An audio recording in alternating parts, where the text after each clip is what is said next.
ဟာဒိုယောင်းကဟာတကယ်တော့အဆိုးဝါးဆုံးမိစ္ဆာတစ်ကောင်ဖြစ်ပါတယ်။အဖြေကတော့သူ့ရဲ့သမီးလေးနဲ့အတူရှိနေပါတယ်။သမီးဖြစ်သူကအယောင်ခွဲခြားမရတဲ့ယောဂ color blindness ကြောင့်အယောင်တွေကိုမှားယွင်းပြောဆိုမိတဲ့အခါ yes or yes or ကသမီးဖေဖေကိုမပြောရဘူးမလားဟင်လို့ချက်ချင်းထပြောခဲ့ပါတယ်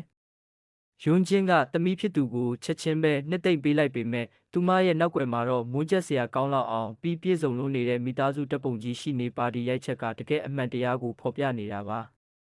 ဟာဒိုယောင်းဟာဘလို့မပြည့်စုံမှုကိုမှတီးမခံနိုင်တဲ့သူဖြစ်ပါတယ်။ဒါဟာအင်မတန်ထင်ရှားပါတယ်။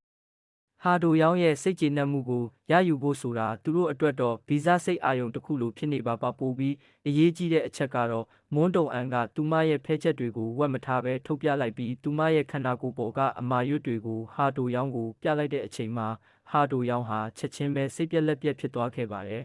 ။သူမရဲ့စိတ်ဓာတ်နဲ့အတွေးခေါ်ကိုသူဘလောက်ပဲသဘောကျခဲ့ပါစေဒီလိုမပြည့်စုံတဲ့ချိုးယွင်းချက်လေးတစ်ခုကိုတော့သူလုံးဝလက်မခံနိုင်